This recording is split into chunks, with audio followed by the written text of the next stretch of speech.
Howdy, and welcome back to Gale FFTCG. I'm Serah, your host, and today we're looking at Turbo Ice. You know it, you hate it, and I absolutely adore it. Please drop a like and let me know what other decks you'd like to see in the comments below. So, Turbo Ice, as I said, most people hate it, I absolutely adore it.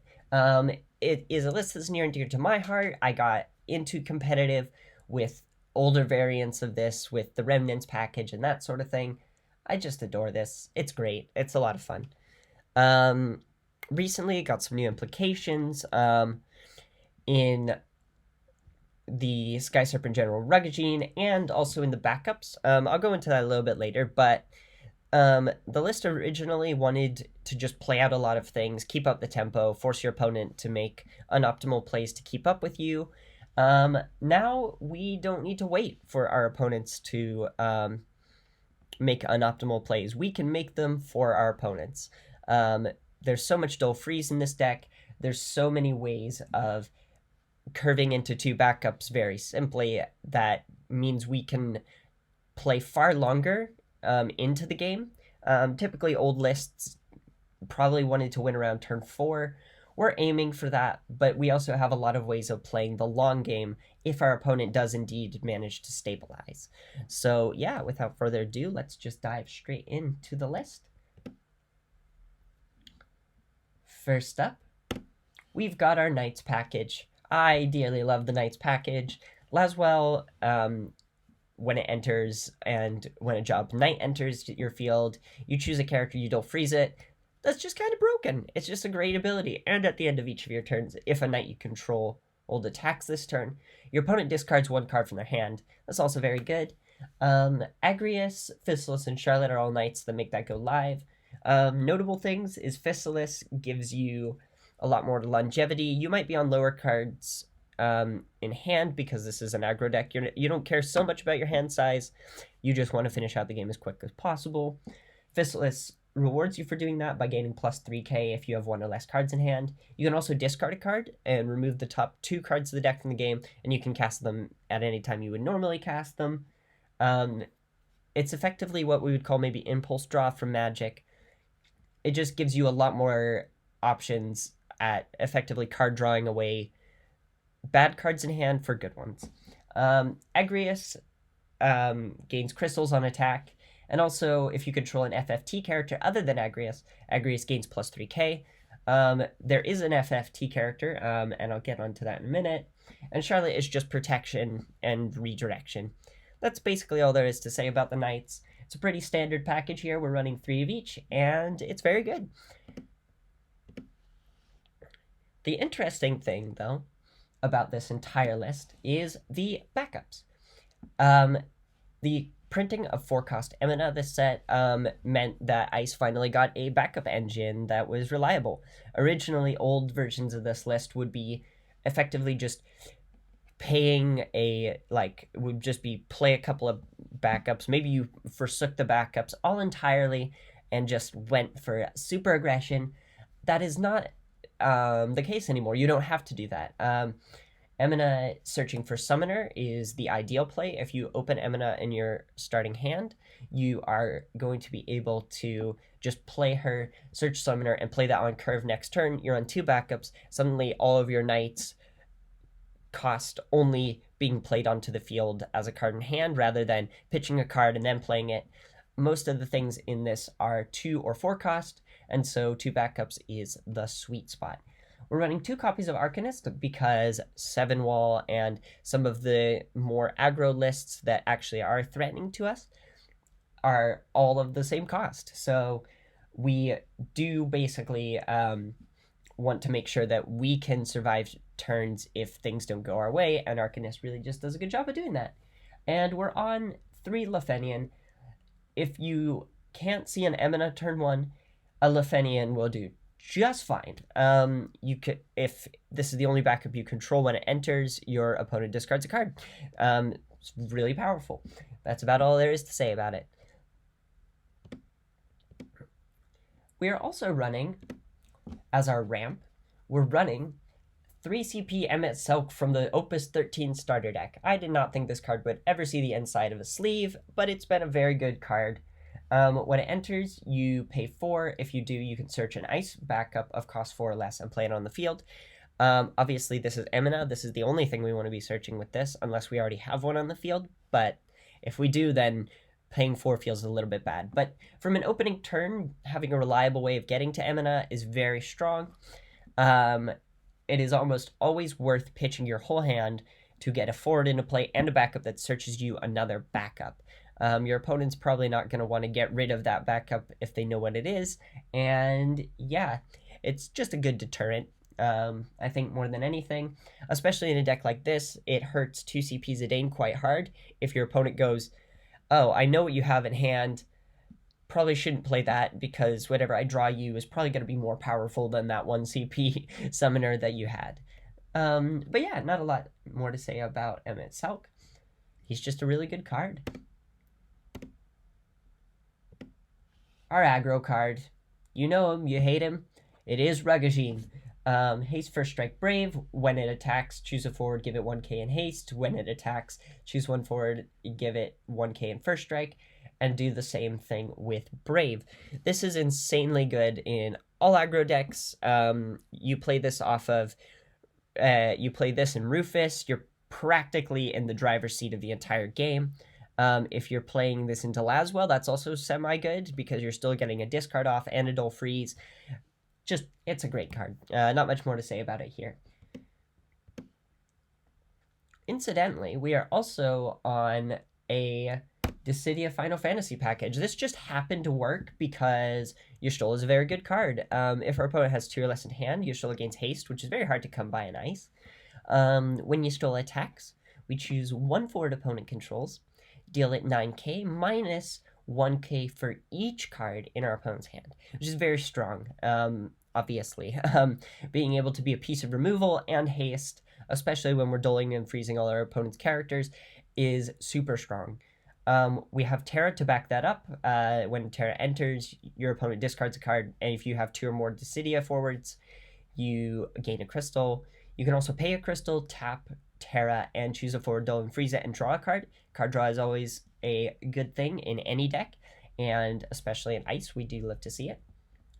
We're on 1 Noctis. This is probably the most flexible slot. You could take it out for Shantoto or Vincent or another Terra, depending on which ones you value more. But it's cool to have an EX burst that breaks a dull forward. And also a 3 CP 9k if we have any of our Dissidias on the field is pretty strong. 1 4-cost Shantoto. Again, you could probably take the Noctis out for a Shantoto. It's basically just recursion, and the hand trap ability because of Terra is somewhat relevant. We're running 1 Vincent. Recently I've seen this be very strong in the Lightning Ice matchups and things like that, or in the deck, sorry, where you freeze 3 backups and it really throws your opponent off their tempo. Discarding cards from hand is almost always worse than paying with backups, and Vincent kind of asks the question, hey, can you pay with the cards in your hand to play something, basically. And you can choose a character and freeze it as well with Vincent if you dull him, which is also very good. It makes your opponent think twice about attacking, and it also takes care of some of the more pesky attack triggers. Be wary, obviously, of the 3 CP Refia. That kind of hammers this deck, so don't freeze things with Refia on the board is kind of my point, unless it will give you points of damage to deal to your opponent. We are on 1 copy of Setzer. This could easily go up to 2. For your own good, don't take it out of the deck. This is the least cuttable slot in the deck, actually. Once per turn, you can cast a card removed by Setzer's abilities at any time you would normally cast it. And when Setzer enters the field, choose up to 2 forwards in your break zone, remove them from the game. This is incredibly powerful for a number of reasons, but especially because so many of our knights only cost 2. If we play Setzer and we have another card in hand, say, and we have a Laswell on the field, and we can't quite draw our knights, if they're in the bin, it's really easy for Setzer to just go, okay, cool, I'm going to play these, dull freeze a couple of your guys, and maybe push through for lethal. This card is just always good at all times. Not much more to say about it. We are also, incidentally, running a Shinra package. Rufus is super strong, and being able to dull freeze or discard is kind of always been the reason you run him. However, choosing one job member of the Turks in your breakzone, adding it to your hand is actually very helpful in this deck. It gets us Reno specials, or maybe even gets us extra action for our following turns if we maybe don't have a Reno on the board already. We're on 1 copy of Rude and 3 copies of Reno. Reno gaining haste is very strong. When Reno attacks, you can search for Rude and play Rude onto the field. Rude doesn't have haste, so it's just like a dull freeze, but being just Reno having haste and then being able to play Rude onto the field to dull freeze something else is very strong. The interesting thing is also with Reno's effect, if you have Rufus on the field, getting back a copy of Reno for his special to choose up to 2 forwards and dull them is very, very strong. It's effectively the 2 CP Shiva that just dulled 2, except that Rufus can recur that over and over.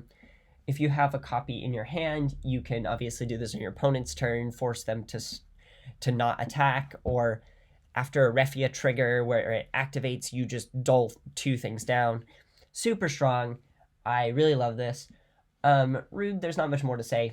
3 CP, 8k that dulls and freezes a guy. That's it. Kind of the most important thing to say about it.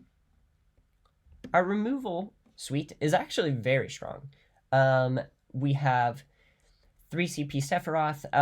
When Sephiroth enters the field, opponent discards a card, but it also acts more like a summon. We can pay an ice and 2, remove Sephiroth from our hand from the game. Choose 1 dull forward and break it. Until end of your turn, you can cast Sephiroth removed by this ability's costs, and you can basically it's only a hand trap. But what's interesting is you can cast this on your opponent's turn. It remains in exile, and then it goes to your turn. You can still cast the Sephiroth for its cost and then force your opponent to discard. Very strong in this. We're only on 2. 3 is overkill, I found, but it's a very good card nonetheless. We're on 2 of the 4 CP Shiva. Because the costs of our ice characters are so cheap, or our ice forwards are so cheap, this Shiva basically like dull freezes something and draws, and costs effectively just the card in hand. It basically replaces itself with all of our knights, and it gives us a good tempo swing in our favor anytime we do it. Again, card draw is very hard to come by in ice, so this is just a welcome reprieve. And we are on 3 of the 1 CP Shiva. There was just a lot of slots for this. It's perfect. This card is incredibly good. When you cast it, you can remove 4 in your break zone from the game as an extra cost. So this happens as that as it resolves. So you need to declare that as you're casting it, which is worth noting.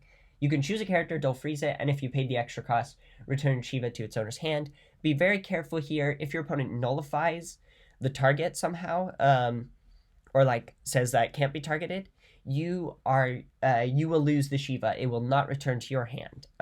It does need to resolve for that to happen. So just be wary of that. But otherwise, this card is incredible. This can almost solo games. If you have a couple of forwards on the board, you can just dull freeze a bunch of stuff and swing through for probably lethal. At 3, it would seem like it's overkill, but to be honest, that it's just incredible. And finally, our first limit break of the format. It's pretty self-explanatory. We're in mono ice. 2 copies of Little Leela. You're never going to use this card. You don't need to use it. 3 copies of Serah's. When Serah's enters the field, you choose a forward and dull it, or you choose a forward and freeze it.